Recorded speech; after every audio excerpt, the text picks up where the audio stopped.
Partai Golkar optimistis bisa meraih suara tertinggi dan berpotensi merebut kursi Ketua DPR RI berdasarkan hasil perolehan pemilihan legislatif 2024. Ketua DPP Partai Golkar Aceh Hasan Syazili menyebut sebaran suara Golkar lebih merata, sehingga yakin bisa meraih kursi Ketua DPR RI 2024-2029. Aceh menyebut pihaknya masih menghitung suara yang didapat dan tengah mengonversikannya ke dalam perolehan kursi. Namun, Golkar menegaskan masih menunggu penghitungan resmi KPU yang masih berlangsung.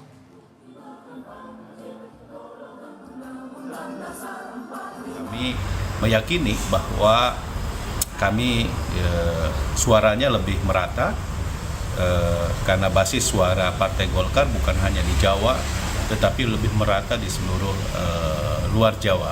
Sehingga potensi untuk meraih suara teratas dengan perolehan suara tertinggi atau kursi tertinggi tentu sangat berpotensi. Oleh karena itu kami optimis bahwa Partai Golkar akan mendapatkan raihan kursi yang signifikan dan tertinggi di dalam Pemilu 2024, namun tentu kita tunggu perhitungan resmi dari KPU.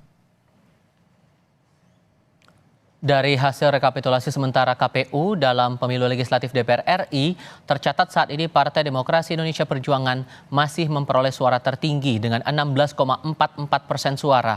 Sementara Partai Golkar memperoleh 15,1%, disusul Partai Gerindra dengan 13,34%, PKB 11,59% dan Partai Nasdem 9,44%.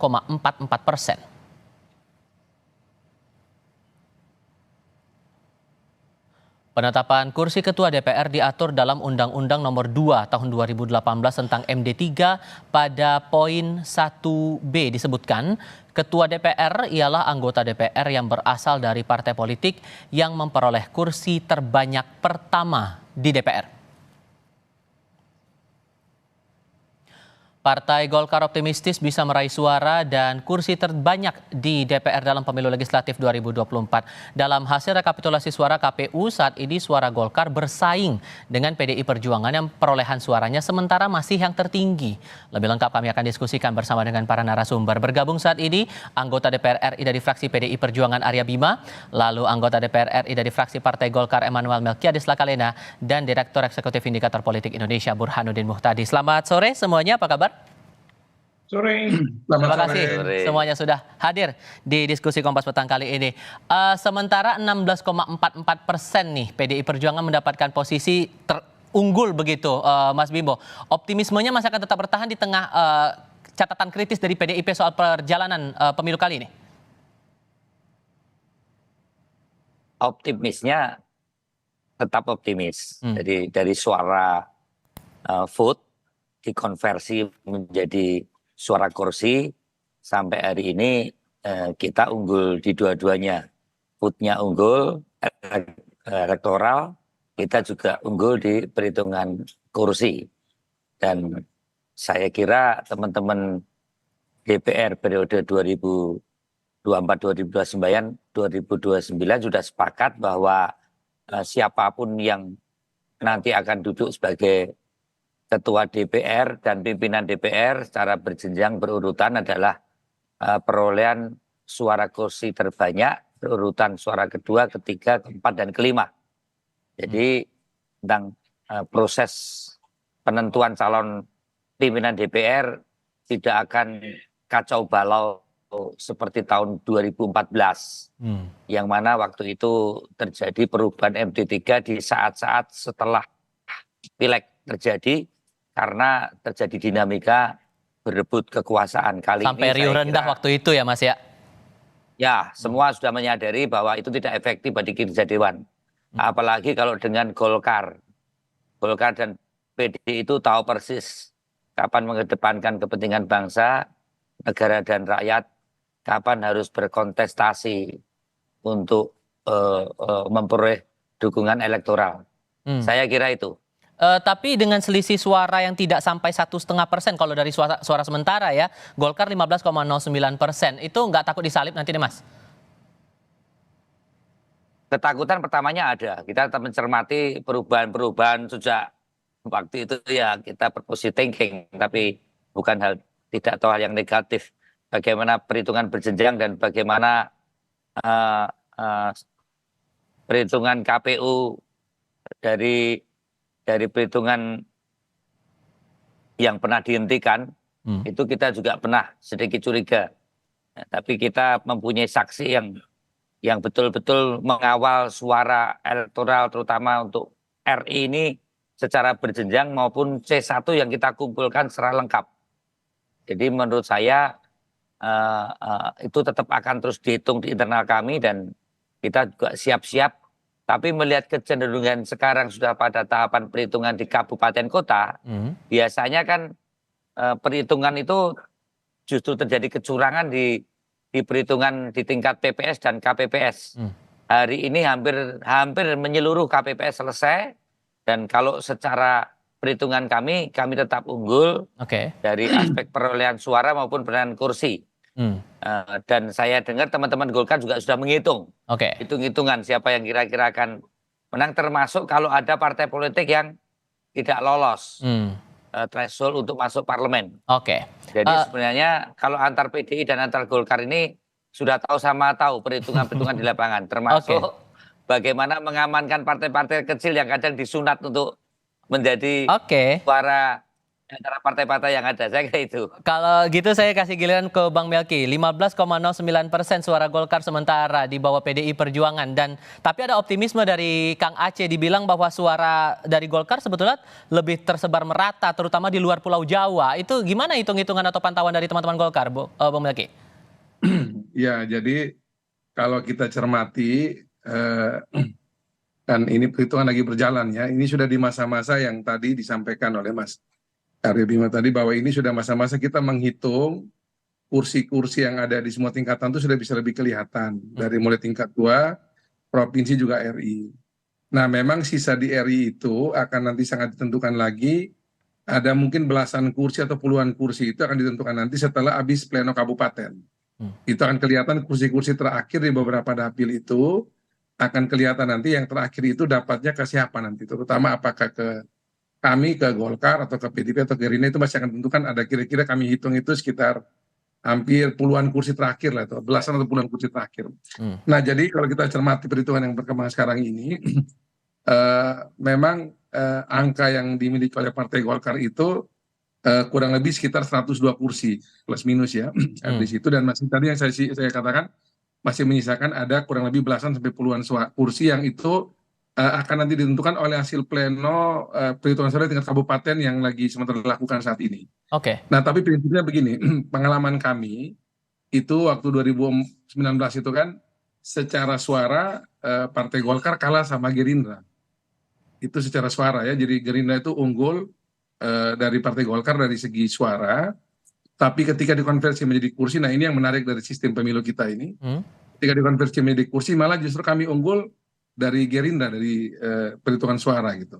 Sehingga ada optimisme begitu dengan selisih suara yang kurang dari 1,5% untuk sementara begitu bisa menyusul suara PDI Perjuangan Golkar ini ya? Ya, kami tidak mau mengandai-andai, tapi tentu yang tadi saya sampaikan tadi itu perhitungan di kursi-kursi terakhir ada sekitar belasan sampai puluhan kursi terakhir yang di beberapa dapil ini akan sangat menentukan nanti apakah konversi suara menuju kursi seperti yang teman-teman PDIP sampaikan, atau mungkin kejadian yang Golkar alami 2019 bakal terulang lagi. Mungkin kami kalah di jumlah suara, tapi ketika dikonversi menjadi kursi Partai Golkar menang. Saya terus ambil jauh-jauh ya, mungkin di contoh di NTT saja yang saya tahu ya. Itu mungkin dari segi suara mungkin PDIP unggul tuh dari segi suara, tapi kalau kursi bisa nanti yang menang Golkar di situ. Ini contoh ya. Dari segi kursi DPR RI itu di NTT itu mungkin dari segi jumlah suara mungkin menang PDIP ya. Dari segi suara di NTT. Tapi mungkin nanti Golkar akan menang dari segi kursi nanti. Kalau hitung-hitungan hitung-hitungan Anda Mas Burhan dan teman-teman indikator mungkin sudah mengeluarkan proyeksi begitu untuk perolehan kursi di Pileg DPR RI kali ini, gimana tuh? Apakah sesuai dengan hitung suara yang masih berjalan sampai dengan saat ini kita juga masih tampilkan di layar kaca? Ya, begini Tifal, kalau kita melakukan estimasi berdasarkan perolehan suara yang diperoleh oleh PDI Perjuangan maupun oleh Golkar, kami memakai range ya, karena hasil quick count-nya didasarkan pada 3.000 TPS. Jadi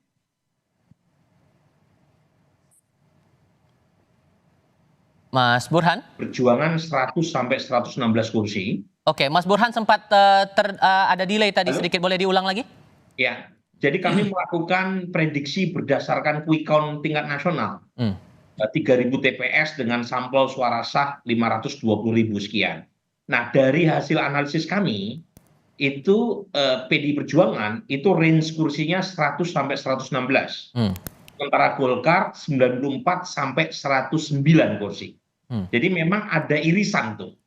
Secara absolut potensi PDI Perjuangan untuk mendapatkan kursi lebih banyak ketimbang Golkar lebih punya potensi. Tetapi Golkar juga masih punya potensi untuk menyalip di tikungan karena ada irisan tertinggi atau upper estimate kami untuk kursi Golkar adalah 109.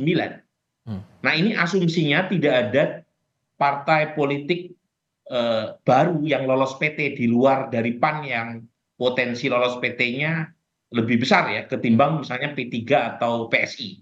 Kalau misalnya P3 atau PSI lolos PT, dan itu sebenarnya unlikely ya, terutama buat PSI ya, menurut quick count kami. Tetapi kalau misalnya PSI masuk, lolos PT 4%, itu yang dirugikan adalah PDI Perjuangan. Ada potensi kursi PDI Perjuangan turun kalau PSI lolos. Karena ada banyak irisan kursi yang diperebutkan antara PDI Perjuangan dengan PSI. Nah itu kira-kira. Jadi range-nya segitu, kita tidak tahu siapa yang unggul karena ada overlap. Itu range untuk perolehan kursinya, tapi bagaimana memproyeksikan dinamika untuk perebutan kursi ketua DPR RI-nya ke depan dengan dinamika politik yang kita baca saat ini? Apakah akan terbilang panas atau justru akan ada momen-momen unik yang mungkin bisa kita tunggu nanti? Tapi jawabnya nanti ya, Mas Burhan. Kita akan lanjutkan diskusi di segmen berikutnya, usai jeda berikut ini. Proyeksinya indikator PDI Perjuangan dapat 100 sampai 116 kursi. Kemudian Partai Golkar 94 sampai 109 kursi. Itu untuk perolehan kursi di DPR. Tapi untuk perebutan kursi ketua DPR RI, Mas Burhan, sebesar apa dinamikanya, sepanas apa kemudian bakal kita lihat nanti? Sebenarnya kalau PDI Perjuangan atau Golkar mendapatkan kursi terbesar menurut Undang-Undang MD3 sekarang, otomatis peraih kursi terbanyak yang menjadi ketua DPR. Tetapi lagi-lagi dalam politik kan selalu ada pintu samping, tidak hanya pintu depan. Nah, kalau misalnya PDI Perjuangan unggul kursinya lebih banyak ketimbang Golkar, jangan-jangan pemerintahan Prabowo Gibran punya cara lain untuk mengganti kursi yang seharusnya PDI Perjuangan dapatkan, misalnya melalui perubahan Undang-Undang MD3. Dan itu dimungkinkan karena pernah ada presidennya. Jadi pada waktu tahun 2014, PDI Perjuangan unggul baik popular vote maupun kursi di DPR. Tapi karena parlemen dikuasai oleh oposisi, yaitu koalisi merah putih ya, saat itu KMP, kemudian Undang-Undang MD3-nya dirubah. Karena saat itu pemerintahan Pak Jokowi hanya didukung oleh 4 partai melalui koalisi Indonesia Hebat. Dan akhirnya jatah PDI Perjuangan diambil sama Pak Setia Novanto dari Golkar yang notabene representasi dari oposisi saat itu. Nah, pertanyaannya apakah skenario itu bisa terulang kalau misalnya PDI Perjuangan unggul tetapi ya kemudian ada perubahan Undang-Undang MD3. Nah, konstelasi politik hari ini lebih cair ketimbang dulu. Meskipun pemerintah sekarang didukung lebih banyak partai, hanya PKS di luar, tetapi efek Pilpres kan masih menyisakan luka, terutama buat PDI Perjuangan dan beberapa partai pendukung 01. Jadi sangat cair. Mungkin Bung Bima yang bisa menjawab pertanyaan saya. Kalau gitu Bung Bima gimana tuh? Proyeksinya, optimismenya dari partai bisa kembali menduduki posisi ketua DPR lagi, proyeksinya gimana tuh? Sebenarnya MD3 yang sekarang itu merupakan langkah corrective action dari pemilu ke pemilu yang terus dicermati oleh anggota DPR supaya terjadi efektivitas kinerja terutama di tahun-tahun pertama yang lebih banyak membutuhkan penyesuaian ya baik dari segi anggota DPR dari masing-masing fraksi maupun juga perubahan dari anggota-anggota kelengkapan. Setiap anggota DPR yang masuk kelengkapan itu kan hampir membutuhkan 1 tahun sendiri untuk beradaptasi mengenai peraturan perundang-undangan dan juga data-data yang dia miliki. Maka bagaimana proses pemilihan pimpinan dewan yang tentunya tidak hanya pimpinan DPR, Mas Burhanuddin, yang terjadi pada saat terjadi kekacauan, keributan di pimpinan DPR, terjadi juga perebutan atau kekacauan di pimpinan alat kelengkapan. Inilah yang kemudian pernah terjadi hampir 1 tahun itu tidak terjadi kinerja apapun kecuali saling berebut dan saling boikot. Dan pada saat pimpinan terpilih pun di internal partai politik juga terjadi perebutan ya, dari Mas Setia Novanto ke Pak Ade Komarudin, kemudian ke Pak Bambang Susatyo, itu juga tidak efektif. Jadi justru bagaimana mempermanenkan MD3, misalnya pernah dulu suara terbanyak vote-nya, tapi supaya lebih adil, terutama tadi apa yang disampaikan oleh Bang Michael, suara timur itu tidak representatif kemudian suara terbanyak karena 1 kursi di wilayah timur itu tentunya tidak proporsional seperti di Jawa, maka vote-nya adalah suara kursi. Kalau hanya suara vote itu hanya di Jawa saja yang lebih dominan. Ini adalah bentuk-bentuk konsensus-konsensus yang terus dibangun supaya terjadi efektivitas. Yang terjadi betul tadi kata Mas Burhanuddin, kalau itu terjadi disimpangi perubahan MD3 hanya sekedar mengubah konfigurasi dari pemenang vote dan pemenang kursi menjadi sistem paket, kemudian konspirasi dari Pilpres itu akan dibawa ke suasana pemilihan pimpinan dewan, tentu akan berbuntut panjang, suasana kekisruan yang tidak efektif buat kinerja dewan. Saya kira itu. Oke, singkat saja Bung Melki, ini semua masih cair, ada peluang juga buat Golkar begitu. Proyeksi dan strateginya bakal gimana kemudian? Singkat saja. Ya, kita tidak usah berandai-andai bahwa nanti akan ada soal setelah habis perhitungan ya. Kita pakai asumsi, pakai undang-undang yang ada sekarang, regulasi yang ada. Kalau kami sih masih melihat bahwa dengan perhitungan yang ada sekarang ini, karena ya untungnya Partai Golkar ini tadi disampaikan ya, kami menyebar ke banyak tempat dan di kursi-kursi yang tidak sebesar Jawa harganya itu Golkar banyak mengambil di situ, daerah Indonesia Timur, Sulawesi, Kalimantan, Sumatera. Kami di Jawa mungkin tidak nomor 1 ya, mungkin nomor 2 atau nomor 3 misalnya. Tapi di daerah-daerah tadi saya sampaikan itu Golkar relatif ada nomor 1, nomor 2 di daerah Timur, di Sulawesi, di Kalimantan, Sumatera. Jadi dengan Golkar ada menang di banyak tempat-tempat yang harga kursinya itu tidak semahal Jawa, itu yang tadi kami sampaikan bahwa potensi untuk Golkar mungkin kalah di suara, tapi bisa menang di kursi itu seperti pengalaman 2019 lalu antara suara Golkar suara Gerindra itu bisa kejadian lagi. Nah tapi biar nanti sama-sama kita ikuti dengan baik, kita ikuti nanti perdapil, karena nanti setelah suara nasional nanti ini selesai, dikurangi lagi nanti dengan suara partai-partai yang tidak lolos threshold 4% tersebut, lalu akan dihitung nanti perdapil lagi nanti. Setelah itu nanti akan kelihatan lebih clear, lebih jelas, lebih detail, jumlah kursi per partai itu akan lebih kelihatan jelas nanti di situ. Rekap suara masih berlanjut, masih di pemilihan luar negeri, tinggal kita tunggu dari suara di setiap provinsi di Indonesia. Para narasumber, terima kasih sudah berbagi perspektif dan berdiskusi bersama kami kali ini. Sehat selalu semuanya. Selamat sore. Baik, terima kasih. Selamat sore. Terima kasih semuanya.